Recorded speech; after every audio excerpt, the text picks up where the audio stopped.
So nothing fancy here. Here's my keyhole on the bottom right. There's this adjustment screw. Same with this. Adjustment screws on the bottom. I'm going to hit this one right here then.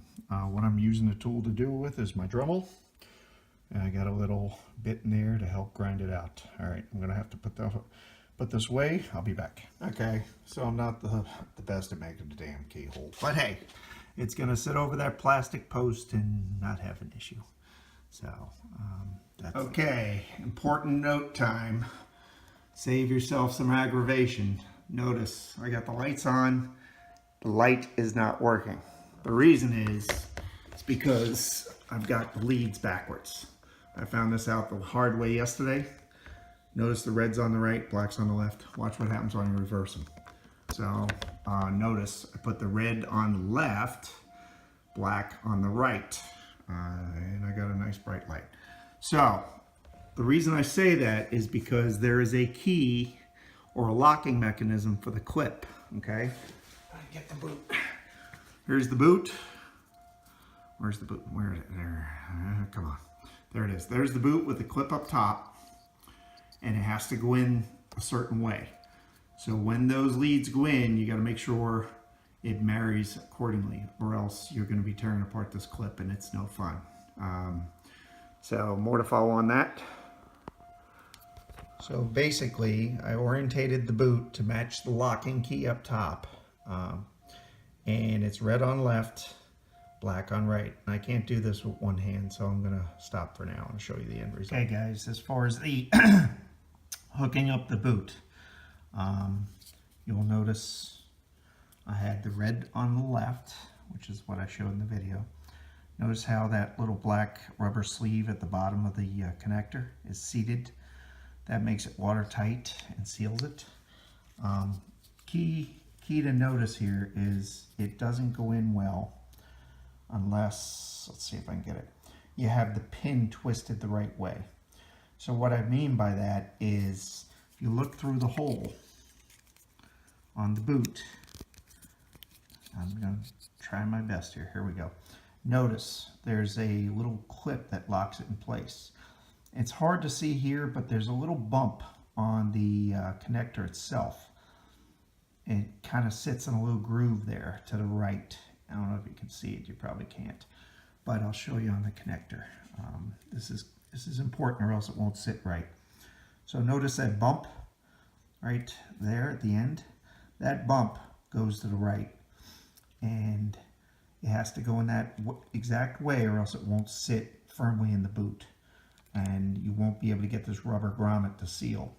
I see a lot of guys on the internet complaining about their lights not working.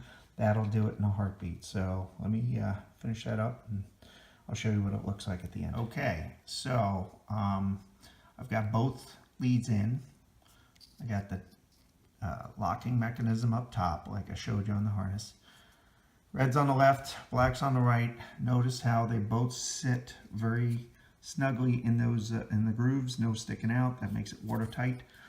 The end product, if you did it right, it'll sit deep in the boot. The two leads, you'll see them sticking up like a plug, like an outlet. That's a good thing. If you did it wrong, they're going to be short, and they're barely going to be able to touch the connector on the vehicle. So you want them as deep as you can get them. I used a pair of needle nose just to gently tug them through from this end. I just grabbed each lead and I gently pulled them through, and I heard a slight click. So that tells me they're locked in place. And also double check by pressing on them. Nothing happens. I don't know why they don't do this for you up front. Probably saves money in the assembly, but it's ridiculous.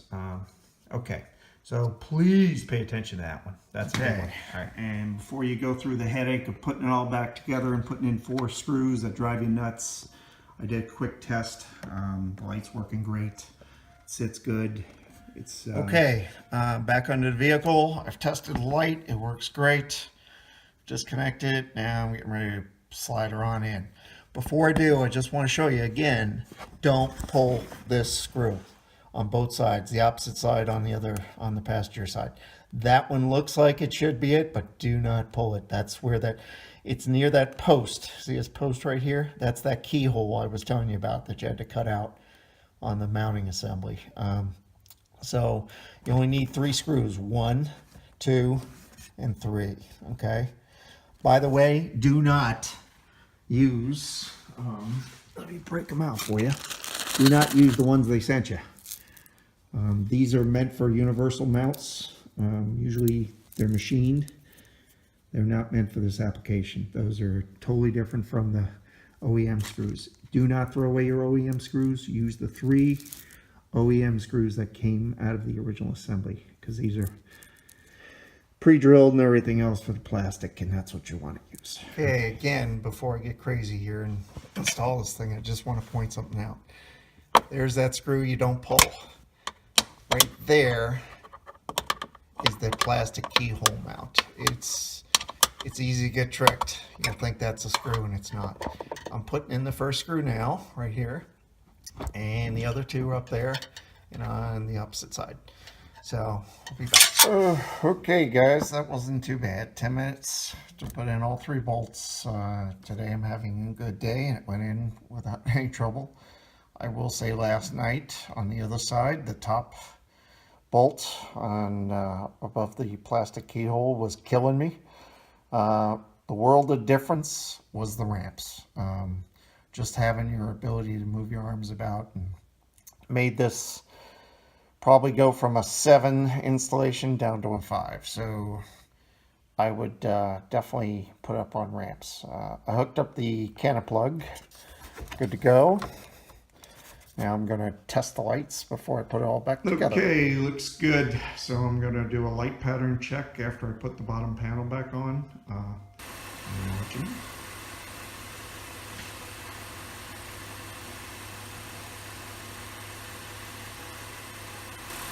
Okay, final install here.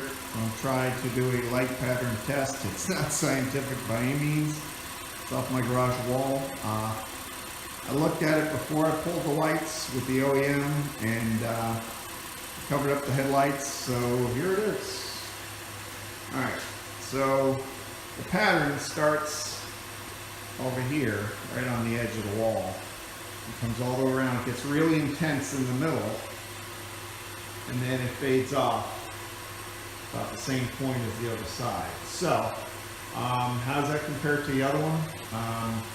I'd say the middle is a lot brighter. I don't have any way to measure that, but before it was a bland yellow that went from that point all the way around, and it was a yellow hue that just didn't do much for you. I hope this will help me spot animals and stuff on the side of the road, because I live in the country, so we'll see. I'll let you know in a couple weeks. I drive early in the morning tomorrow morning. We'll see. But overall, I'm pretty happy with the look. Here, let me take that stuff off. Swing. So, I like it, and it matches. So, I'm just going to call that a win. So, hopefully the glass doesn't break anymore. That's it.